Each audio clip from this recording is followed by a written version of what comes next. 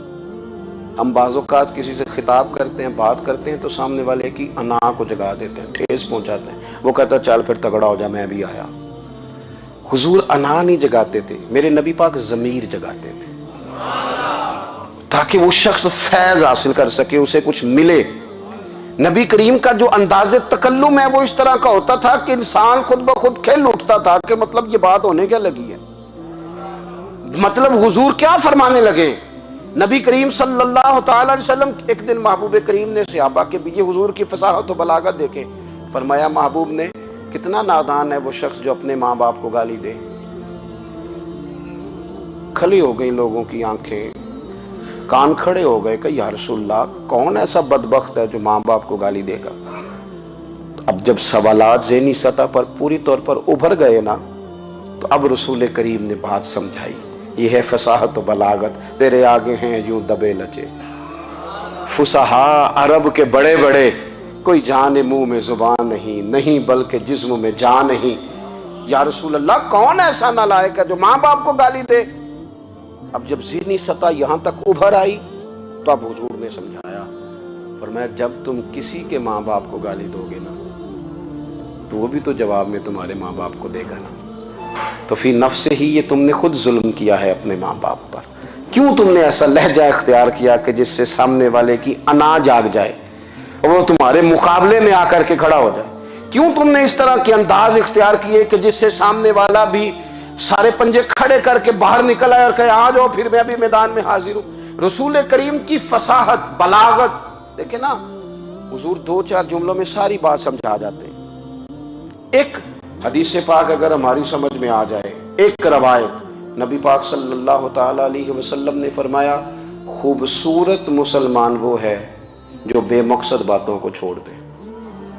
لو اس سے پوری زندگی سجائی جا سکتی ہے، ایک جملے سے پوری زندگی سواری جا سکتی ہے، کوئی لمبی چوڑی باتوں میں جانے کی ضرورت نہیں۔ کہا خوبصورت مسلمان یہ ہے جو بے مقصد باتوں کو چھوڑ دے، لا یعنی باتوں کو، کیا کہتے ہیں ہمارے دیہات کے لوگ، جڑے پنڈ جانا نہیں اودا راہ پوچھنے دی، لیکن آج کل لوگ باز آندے یعنی جس بات کا بالکل تعلق نہیں نا وہ بات بھی کرتے جاتے ہیں، جس کا شعبہ ہی نہیں وہ بھی چھلانگ لگا لگا کے اس میں آ جاتا ہے۔ ہم اپنا وقت ضائع کرتے ہیں، اپنی صلاحیتیں ضائع کرتے ہیں، اپنا نقصان کرتے ہیں۔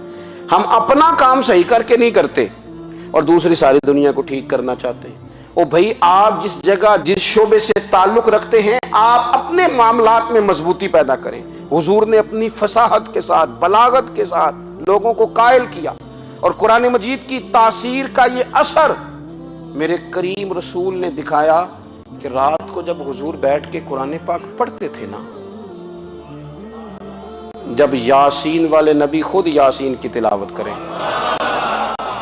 جب طٰہٰ والے محبوب خود طٰہٰ کی تلاوت کریں، غور کرو نا جب مدثر والے محبوب خود ان جملوں کو ادا کریں، یعنی جن کے بارے میں آیت آئی ہے جب وہی یہ آیت پڑھیں کہ اِنَّا أَعْطَيْنَاكَ الْكَوْثَرَ، یعنی جن کا ذکر ہو رہا ہے جب وہ یہ بات کریں کہ یا ایھا النبی انا ارسلناک شاہدا ومبشرا ونذیرا لتؤمنوا باللہ ورسولہ وتعزروہ وتوقروہ وتسبحوہ بکرۃ واصیلا، جن کے بارے میں آیت آئی ہے جب وہ یہ کہہ رہے ہوں کہ وَرَفَعْنَا لَكَ ذِكْرَكَ، جب وہ کہہ رہے ہوں وَالضُّحَىٰ وَاللَّيْلِ إِذَا سَجَىٰ، ذرا اس کیفیت کو دیکھیں جب محبوب خود پڑھ رہے ہوں، اور جو حضور پر آئی ہیں اس کا ذائقہ، اس کا لطف، اس کا انداز بھلا کیا ہوگا۔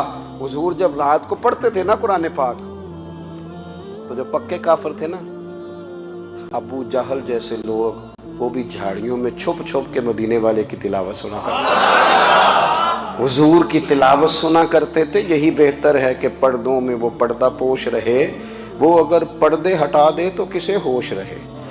رسول کریم علیہ السلام کی تلاوت کا سننا، قریب جانا، یہ اعجاز ہے۔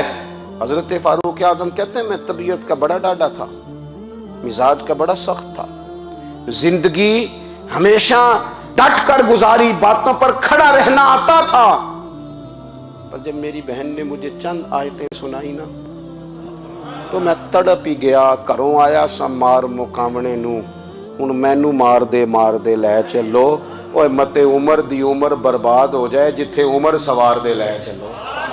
یہ اعجاز ہے رسول کریم صلی اللہ تعالی علیہ وسلم پر نازل ہونے والی کتاب کا۔ پھر حضور نے خبریں دی، نبی پاک نے خبریں دی۔ حضور نے فرمایا روم فتح ہوگا، وہ ہوا۔ نبی کریم علیہ السلام نے فرمایا شام فتح ہوگا، تو شام فتح ہوا۔ فرمایا ایران فتح ہوگا، تو ایران فتح ہوا۔ سراقہ بن مالک کہتے ہیں ایک گاؤں پر بھی مسلمانوں کی حکومت نہیں تھی، ایک گاؤں پر۔ حضور مکہ مکرمہ سے نکل رہے تھے، مدینہ طیبہ تشریف لے جا رہے تھے، ابھی راستے میں تھے، میں 100 سرخ اونٹوں کے لالچ میں معاذ اللہ حضور کو گرفتار کرنے پہنچ گیا۔ محبوب نے حکم دیا، حضور کا معجزہ میں نے آنکھوں سے دیکھا، میرا گھوڑا زمین میں دھستا چلا گیا، میں نے معافی مانگی، حضور نے معاف کر دیا۔ میں نے سمجھا اچانک ہو گیا ہے، یہ منوانا بھی بڑا مشکل کام ہے۔ شجر و حجر پہچان گئے، انسان کی نظروں میں شاکی رہا۔ یہ کچھ ایسے لوگ ہیں جن کو منوانا توبہ توبہ، ماننے کو تیار نہیں، دیکھ دیکھ کے بھی ماننے کو تیار ہے نہیں، ماننے کو تیار ہی نہیں۔ کہتے ہیں کہ میں نے پھر چاہا آگے بڑھنا، تو پھر زمین کے اندر میرے گھوڑے کے پیر دھنسنے لگے، پھر معافی مانگی۔ کریم تیرے معاف کرنے کی ادا پہ بھی قربان جائیں۔ یہ نہیں فرمایا کہ تو بار بار یوں ہی کرتا ہے، فرمایا معافی مانگتا ہے، جا میں نے معاف کیا۔ کہتے ہیں 3 دفعہ میں آگے بڑھا، 3 دفعہ حضور نے معاف کیا تو مسکرا کے فرمانے لگے تو یہاں مجھے گرفتار کرنے آیا ہے، وہ کیسر روم کا علاقہ فتح ہوگا۔ وہ کنگن جو پہنتا ہے نا ہاتھوں میں، بادشاہ کے کنگن معروف ہیں، وہ تیرے ہاتھوں میں آئیں گے۔ اللہ کرے آپ سمجھیں، یہ جو لوگ ڈری ڈری سہمی اور ہمارے بچے مایوسی کی معاذ اللہ باتیں کرتے ہیں، وہ دیکھیں حضور کس طرح کی گفتگو فرماتے ہیں۔ ابھی ایک گاؤں پر بھی اسلام کی حکومت نہیں، لیکن حضور کا خبر دینے کا انداز۔ کریم فرمانے لگے وہ کیسر روم کے جو کنگن ہوں گے وہ تیرے ہاتھوں میں آئیں گے۔ جناب سراقہ بن مالک فرماتے ہیں کہ میں مسلمان ہو گیا، حضور کا وصال ہو گیا، کنگن نہیں آئے۔ حضرت ابوبکر صدیق کا وصال ظاہری ہو گیا، کنگن نہیں آئے۔ جناب عمر کا دور آ گیا، سراقہ بوڑھے ہو گئے۔ کوئی بندہ پوچھتا نا کہ اب تو عمر ڈھل گئی ہے، زندگی کا پتہ نہیں، کہنے لگے نہیں میں نہیں جاتا، جب تک کنگن نہیں آتے اسرائیل کوئی نہیں آئیں گے، کیونکہ ساڈے نبی دی زبان ساڈے واسطے قرآن۔ جو دن کو کہہ دیا دن ہے تو دن نکل آیا، جو شب کو کہہ دیا شب ہے تو رات ہو کے رہی، اور خدا نے ان کی زبان کو وہ اختیار دیا، جو نکلی منہ سے ان کے وہ بات ہو کے رہی۔ اور فاضل بریلوی کا تو انداز ہی پھر انوکھا ہے نا، وہ تو کہتے ہیں وہ زبان جس کو سب کن کی کنجی کہے، جس کو سب کن کی کنجی کہیں، اس کی نافذ حکومت پہ لاکھوں سلام۔ کہنے لگے نہیں آتے حضرت اسرائیل، فکر نہ کرو، بوڑھے ہو گئے تھے، نکلنا گھر سے بند کر دیا تھا، حضرت عمر کا دور تھا، کنگن آ گئے۔ حضرت فاروق اعظم نے ان کے پوتوں سے، نواسوں سے، بچوں سے کہا جاؤ بلا کے لاؤ، کہا دادا جان بوڑھے ہیں، فرمایا تم کان میں کہہ دینا کنگن آ گئے، پھر تم دیکھنا تو صحیح۔ پھر حضرت سراقہ آئے، حضور نے جو خبریں دیں، نبی پاک علیہ السلام نے جو گزشتہ قوموں کے احوال بیان کیے، اور پھر میرے نبی پاک علیہ السلام نا دنیا میں عزتیں دینے آئے، عزتیں۔ یہ مزاج ہمیں کم کرنا چاہیے. یہ جو ہم ساری زندگی اس کام میں لگا دیتے نا کسی کو نیچا کیسے دکھانا ہے، یہ انداز حضور نے نہیں ہمیں دیا. اب دیکھو حضور تشریف لائے تو ہمیں پتہ چلا کہ حضرت یوسف جیسا سونا کوئی نہیں. حضور تشریف لائے تو ہمیں پتہ چلا کہ حضرت داؤد جیسی خوبصورت آواز کسی کی نہیں. حضور تشریف لائے تو ہمیں پتہ چلا کہ جناب عیسیٰ علیہ السلام کا فقر اختیاری کس طرح کا تھا. محبوب تشریف لائے تو ہمیں پتہ چلا کہ حضرت موسیٰ کا جلال کس طرح کا تھا.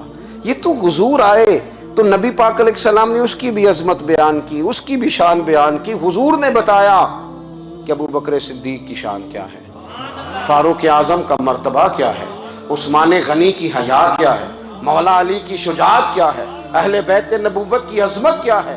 حضور آئے عزتیں دینے. ماں کو عزت دی مدینے والے رسول نے. کہا جس کا باپ راضی ہو گیا اس کا رب راضی ہو گیا. فرمایا جو 2 بیٹیاں 3 بیٹیاں 4 بیٹی بہنیں یا ایک بیٹی یا بہن بیاہ کے آ گیا نا، اس طرح میری 2 انگلیاں جڑی ہوئی ہیں، میرے ساتھ جڑ کے جنت میں جائے. رسول کریم صلی اللہ تعالی وسلم نے عزت دی، عزت دی. حضور عزتیں دینے، کوئی اعزاز نہیں. ان پڑھ بندہ ہے، سادہ ہے، غریب ہے، مزدوری کرتا ہے، ہاتھوں پہ چھالے. یا رسول اللہ اس کا بھی کوئی اعزاز ہے؟ قربان جائیں، میرے کریم نے عزت دی. فرمایا محنت کر کے روزی کمانے والا تو اللہ کا دوست ہے. یہ اینٹیں اٹھانے والا، یہ مشقتیں کرنے والا، یہ صبح دیہڑی پہ جانے والا، یہ بیچارہ جو اچار سے روٹی کھاتا ہے، تو نے ہر شخص کی قسمت میں یہ عزت لکھی اور آخری خطبے کی صورت میں وصیت لکھی. رسول کریم نے ہر بندے کو اعزاز دیا، عظمتیں دی. حضور عزتیں دینے آئے. نبی پاک علیہ السلام نے اعزازات دیے، حضور نے نوازا. یہ ساری چیزیں میرے رسول پاک کی تشریف. اور پھر یہ جو حضور کے صحابہ اور اہل بیت ہیں نا، یہ بھی میرے نبی پاک کی نبوت کی دلیل ہے. اتنی جلدی انقلاب آیا نہیں کرتے. وہ کل تک جو رہزن تھے حضور نے راہبر بنا دیے. وہ لوگ جو کل تک ایک دوسرے کے گلے کاٹ کے کھاتے تھے، ایک دوسرے کو مارتے تھے، تکلیف پہنچاتے تھے، برادری ازم پہ لڑتے تھے، حضور نے بھائی بھائی بنا دیے. ایک پلیٹ میں کھانا کھانے لگے سیدنا بلال حبشی، صہیب رومی، سلمان فارسی. حضور نے یوں کر کے ملا دیا. نبی کریم علیہ السلام نے تقسیمیں ختم کر دی دنیا میں. حضور کے صحابہ نے اپنا کردار اس طرح کا دکھایا، اتنا بلند کیا، اور صحابہ کرام علیہم رضوان اس کو دیکھ کر اتنی بلندیوں پہ گئے کہ گواہیاں اللہ کا قرآن دیتا ہے. فرمایا محمد الرسول اللہ والذین معہ اشداء علی الکفار رحماء بینہم تراہم رکعا سجدا یبتغون فضلا من اللہ ورضوانا. فرمایا یہ جو میرے محبوب کے ساتھ والے ہیں کافروں پر سخت ہیں، آپس میں نرم دل ہیں. تم جب بھی انہیں دیکھو گے سجدے کرتے دیکھو گے، رکوع کرتے دیکھو گے. تم انہیں دیکھو گے اللہ کی رضا کے متلاشی ہیں. انہیں ساری مادہ پرستی سے نکال کر محبوب نے رب کی رضا کے رستے پہ ڈال دیا. میرے نبی کریم سید عالم صلی اللہ تعالی علیہ وسلم کی نبوت کے دلائل کے طور پر یہ ساری چیزیں آئیں. بس میں بات سمیٹنے لگا ہوں. حضور کا جو اخلاق ہے نا، وہ بھی نبی کریم علیہ السلام کی نبوت کی بہت بڑی دلیل ہے. وَإِنَّكَ لَعَلَىٰ خُلُقٍ عَظِيمٍ. محبوب ہم نے آپ کو نا خلق عظیم کا مالک بنایا ہے. کچھ لوگ سمجھتے ہیں صرف آپ کا بولنے کا انداز ٹھیک ہو تو آپ با اخلاق ہیں. نہیں بھائی، بولنے کا انداز ٹھیک ہونا با اخلاق نہیں، سچ بولنا اخلاق کی علامت ہے.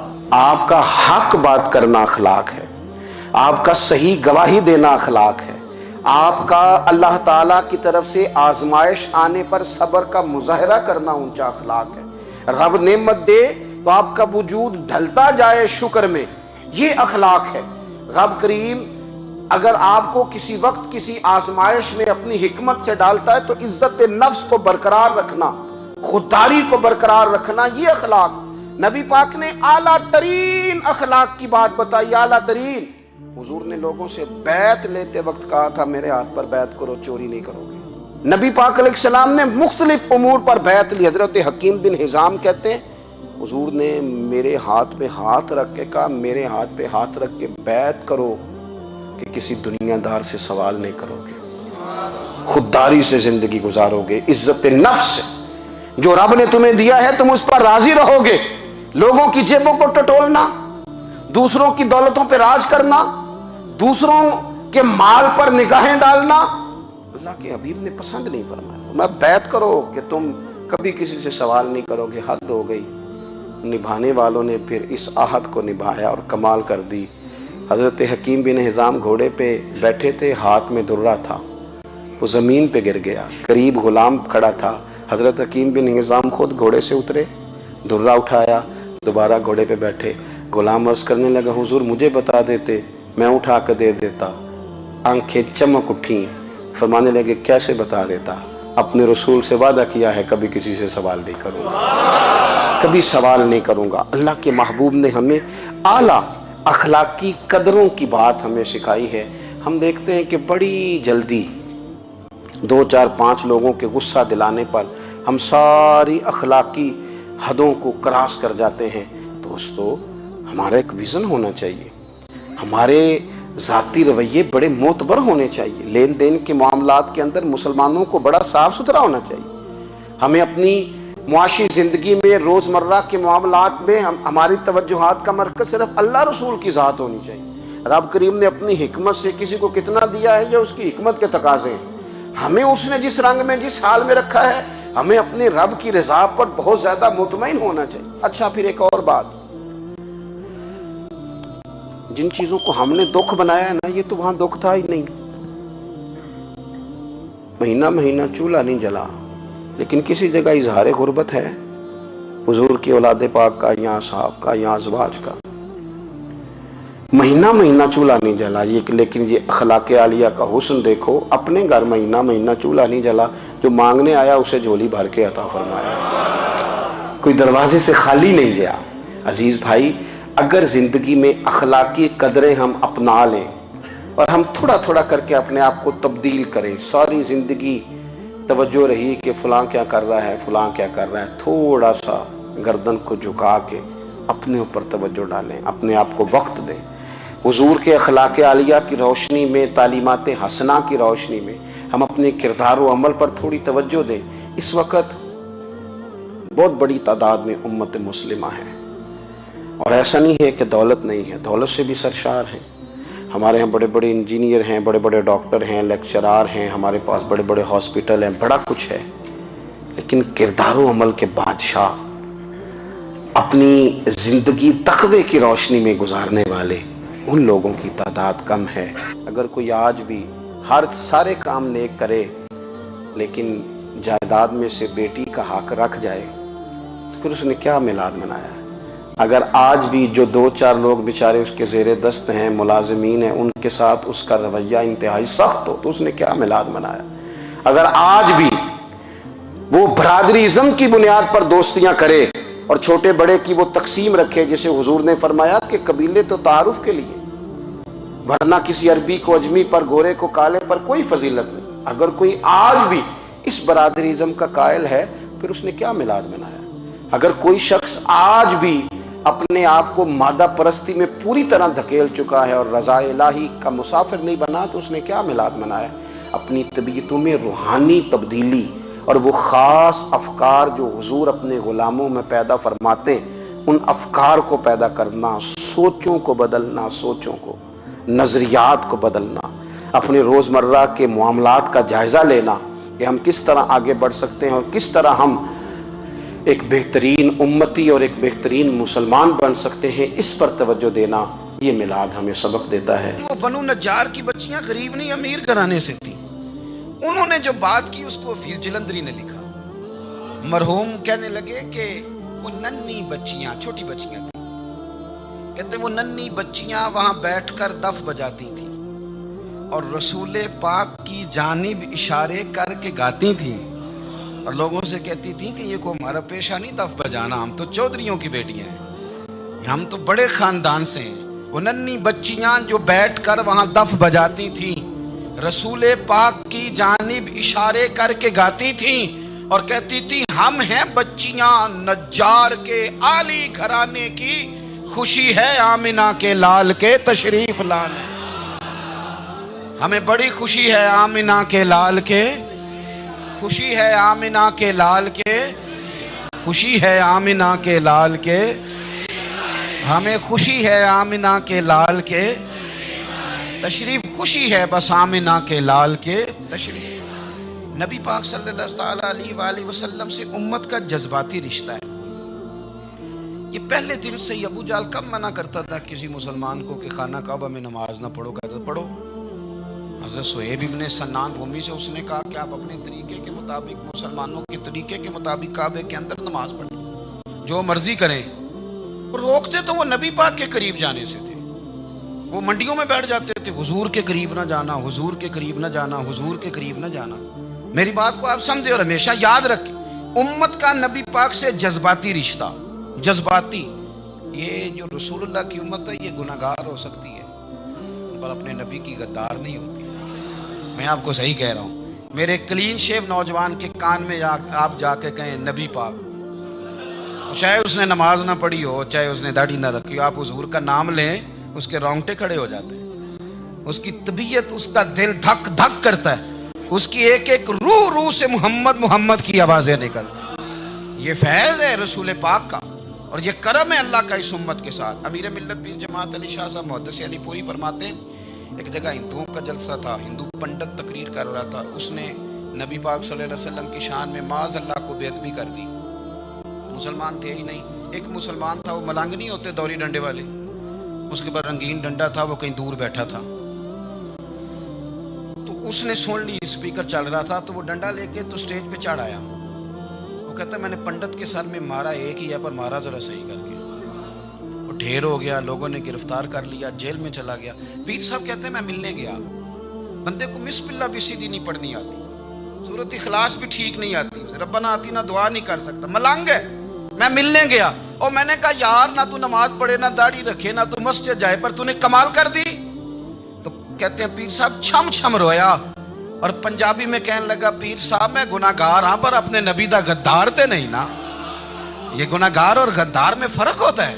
میں گناہگار ہوں پر یہ تو نہیں نا کسی کی ضرورت کہ میرے سامنے میرے نبی کے بارے میں بات کر جائے اور ساڈی اچھی تے سچی سرکار نو گل کر جائے۔ یہ بات آپ سمجھیں، دشمن احمد پہ شدت کیجئے، ملحدوں سے کیا مربت کیجئے، شرک ٹھہرے جس میں تعظیم رسول، اس برے مذہب پہ لعنت کیجئے، اور مثل فارض زلزلے ہوں نجد میں ذکر آیات ولادت کیجئے، اور یا رسول اللہ کی کثرت کیجئے۔ نبی پاک کا پیار امت کے لیے سرمایہ حیات ہے۔ رسول پاک کے ساتھ امت کا والہانہ رشتہ ہے۔ نبی پاک کے ساتھ والے حضرت خبیب کو گرفتار کر لیا مکے والوں نے، اس وقت غربت تھی اسلام پر، مکے میں سارے لوگ کٹھے ہو گئے اور چوک میں پھانسی دینے لگے حضرت خبیب کو۔ کہنا آسان ہے، کرنا بڑا مشکل ہے۔ بندہ جیل میں الجھ جائے تو میں نے بڑے بڑے سیانے لوگ معافیاں مانگتے دیکھے، بڑے بڑے لوگ کہتے دیکھے ہیں کہ یہ کام بڑا، کہتے تنہائی بذات خود ایک مصیبت ہے۔ آپ کو اکیلا رہنا پڑ جائے نا، یہ لاک ڈاؤن ہوا ہے تو لوگ نفسیاتی مریض بن گئے۔ اکیلے رہنا، تنہا رہنا کوئی چھوٹا کام ہے؟ حضرت خبیب اکیلے اور مکے کا دور اور چاروں جانب کافر، اور چوک میں جب پھانسی پہ لٹکایا جانے لگا تو ابو سفیان بولے اور بول کے کہنے لگے یار بندہ کوئی کام کر کے بڑا پچھتاتا بھی ہے، یار نتیجہ کیا نکلا؟ تو معاذ اللہ آپ کا بھی نتیجہ تو پھانسی ہے، تو آپ کا کیا خیال ہے؟ یہ آپ یقین کریں کہ لوگ صحیح ساتھ چلتے ہیں، تھوڑی سی دشواری اٹھانی پڑ جائے تو کہتے ہیں میں گاڑی ٹھیک تھا، پر انہی پتھروں پہ چل کے اگر آ سکو تو آؤ۔ میرے گھر کے راستے میں کوئی کہکشاں نہیں ہے، لوگ نا میٹھا میٹھا کھانا چاہتے ہیں، تھوڑا کڑوا آ جائے تو مصیبت بن جاتی ہے۔ کہتے ہیں سارے فلانے سے پیار کریں گے تو میں کروں گا، سارے مخالفت بھی کریں گے تو ہم انشاءاللہ پیار ہی کریں گے۔ یہ کیا بات ہوئی کہ ہم زمانے کا رنگ دیکھ کے چلیں گے؟ اب بعض لوگ پچھتا رہے ہوتے ہیں۔ حضرت خبیب سے کہا، ابو سفیان نے ابھی کلمہ نہیں پڑھتے تھے، کہنے لگے تو اس وقت پھانسی پہ لٹک رہا ہے اور تیرے نبی مدینے میں اور آرام میں، اور ان کے صحابہ آرام میں، اہل بیت گھر میں، تیرے ذہن میں اگر اس وقت یہ بات ہو کہ اس وقت تیری جگہ پہ وہ ہوتے معاذ اللہ، تو پھر کیا ہوتا؟ مجمع غیروں کا، علاقہ غیروں کا. یہ ٹائم آیا تھا اب نعرہ رسالت لگانے کا. اب ٹائم آیا حضرت خبیب نے نعرہ رسالت لگانا ہے، پر لگانا کس طرح ہے کہ کافر یاد رکھیں. حضرت خبیب سے کہنے لگے اگر تیری جگہ حضور ہوتے تو پھر تیرا کیا خیال ہے معاذ اللہ؟ تو حضرت خبیب کہنے لگے تم ابھی بھی نہیں سمجھے. ٹھیک ہے میں مکے میں اکیلا ہوں، سارے لوگ مدینے میں ہیں، پر میں پچھتا نہیں رہا، میں تو فخر کر رہا ہوں. میں فخر کر رہا ہوں اس لیے کہ چوری کر کے جان نہیں دے رہا، مدینے والے کی عزت پہ جان دے رہا ہوں. میں فخر کر رہا ہوں. فرمایا سن، تو کہتا ہے تیری جگہ حضور ہوتے اور تم انہیں یہاں معاذ اللہ پھانسی پہ لٹکاتے. فرمایا سن، میں تو یہ بھی پسند نہیں کرتا کہ میں گھر میں بیٹھا ہوں اور میرے نبی کو ہلکا سا کانٹا بھی چبھ جائے. ہمارا اپنے نبی سے محبت کا رشتہ ہے، ایک کانٹا بھی حضور کے قدم مبارک میں چبھے ہمیں برداشت. مجمع ان کا تھا، نعرے لگ رہے تھے، ہم نے مسلمان پکڑ لیا. لیکن حضرت خبیب نے اکیلے، اللہ کرے آپ کو میری بات کی سمجھ آئے، اللہ کرے آپ کو سمجھ آئے، اکیلے جب پھانسی کے تختے کے قریب نعرہ لگایا نا کہ میں تو کانٹا بھی نہیں چبھنے دوں گا اپنے نبی کو، اب سارے ہار گئے. اب اس ایک جملے نے نا ان کو شکست خوردہ کر دی. اب بول کچھ نہیں سکتے تھے، گردنیں جھک گئیں. اور جب سناٹا چھایا تو ابو سفیان ساتھ والے سے کہنے لگا باقی ساری باتیں اپنی جگہ پر ہیں، پر اصحاب محمد سے پیار تو بڑا ہی کرتے ہیں نا. اور وہ کچا رنگ للاری والا جیڑا چڑھدا تے لیندا رہندا، اے عشق تیرے دا رنگ محمد چڑھ جائے پھر نہیں لیندا. کہا یار پیار تو یہ کرتے ہیں نا، اس میں کوئی شک والی بات؟ اس پیار سے کافر ڈرتا ہے. نبی پاک کے ساتھ جذباتی وابستگی، حضور کے ساتھ غلاموں کا جذباتی رشتہ، اور نبی پاک صلی اللہ تعالی علیہ وسلم کی آمد پر تشکر کے جذبات. امام رازی نے لکھا ہے کہ حضرت موسیٰ کلیم اللہ علیہ السلام نے تورات کی تختیوں کے اندر ایک امت کا ذکر پڑھا کہ جو امت گناہ کا ارادہ کرے گی تو گناہ لکھا نہیں جائے گا جب تک کر نہ لے، اور نیکی کا ارادہ کرے گی تو رب ان کی نیکی لکھ دے گا، اور جب وہ کر لے گی تو اللہ 10 گنا اجر عطا کرے گا. اور وہ ایسی امت ہوگی کہ جن کے چہرے قیامت کے دن نور کی طرح چمکیں گے، اور وہ امت ہوگی جن کی اللہ تعالیٰ زمین ساری پاک فرما دے گا، جہاں نماز پڑھیں گے نماز ہو جائے گی. یہ تذکرے پڑھ کے تو حضرت موسیٰ کلیم عرض کرنے لگے اللہ یہ امت میری بنا دے. تو رب کریم نے فرمایا کہ موسیٰ نہیں، یہ تو میرے محبوب کی امت ہے. فرمایا یہ تو میرے نبی پاک کی امت، حضور کی امت. اللہ اکبر. حضرت موسیٰ معمولی آدمی نہیں، وہ جلیل القدر پیغمبر ہیں جن کا قرآن کے ہر سپارے میں تذکرہ ہے، کہیں واضح طور پہ کہیں اشارتاً، ہر پارے میں. اور حضرت موسیٰ اللہ کے وہ نبی ہیں جو رب سے ڈائریکٹ باتیں کریں کوہ طور.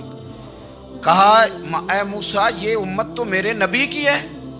تو حضرت موسیٰ علیہ السلام عرض کرتے ہیں، امام رازی نے لکھا ہے، کہتے ہیں اے اللہ پھر مجھے اپنی نبی کی امت میں شامل کر. وہ یار ہمیں لوگ کہتے ہیں میلاد نہ مناؤ. جس امت میں آنے کے لیے حضرت موسیٰ نے دعا مانگی، جس محبوب کی غلامی کے لیے، ہمیں تو دعا بھی کوئی نہیں مانگنی پڑی، اللہ نے فضل سے ہی مدینے والے کا غلام بنا دیا. ہم حضور کے تذکرے نہ کریں، ہم تشکر نہ کریں، ہم نبی پاک صلی اللہ تعالی وسلم کی نعت نہ پڑھیں، ہم حضور کے آنے پر جشن کا اظہار نہ کریں. ہر وہ جائز طریقہ جس سے اظہار خوشی ہو سکے وہ میلاد پہ کرنا چاہیے، اور اس کے لیے اسباب بنانے چاہیے. امت کا ایک جذباتی انداز ہونا چاہیے نبی پاک کے ساتھ، ایک وارفتگی، ایک ذوق، ایک طبیعت کے اندر وجدان. نعرہ مطلب اس طرح نہ ہو کہ بس چل رہا ہے کام. میں نہیں ہوں قائل، میں کہتا ہوں پہلے تو کوئی لگائے نا، اور پھر نعرہ جب لگتا تھا نا تو مسلمانوں کے یہاں نعرہ لگتا تھا تو بڑے بڑے لوگ کانپ جاتے تھے. صوفیاء نے لکھا ہے کہ حضرت عمر نے جب کلمہ پڑھا نا تو 39 بندے کلمہ پڑھتے تھے. تو نبی پاک نے رات کو دعا مانگی، اے اللہ عمر کو مسلمان کر کے اسلام کو عزت دے. حضرت عمر سویرے آ گئے، میں وہ تفصیل میں نہیں جاتا، بات لمبی. حضرت عمر جب آئے نا اور انہوں نے آتے جب کہا نا کہ میں کلمہ پڑھنے آیا ہوں، تو حضور اتنے راضی ہوئے کہ نبی پاک نے کہا اللہ اکبر. تو صحابہ نے نعرے لگائے اللہ اکبر اللہ اکبر، یعنی 40 لوگ مسلمان ہوئے تو نعرے لگے. ہمارے صوفیاء کہتے ہیں حضرت عمر کے آنے پر جب نعرے لگے تو بتاؤ کہ وہ تو نعرہ تکبیر لگا، نعرہ رسالت کیوں نہیں لگا؟ تو کہتے ہیں گویا ہمیں حضور نے یہ سمجھایا ہے، حضور کے اشاروں نے سمجھایا ہے کہ میں اب اپنے نعرے خود تو نہیں نہ لگاؤں گا، میں نے تو اللہ اکبر کہہ دیا، عمر آ گیا ہے میرے نعرے لگاتا رہے گا.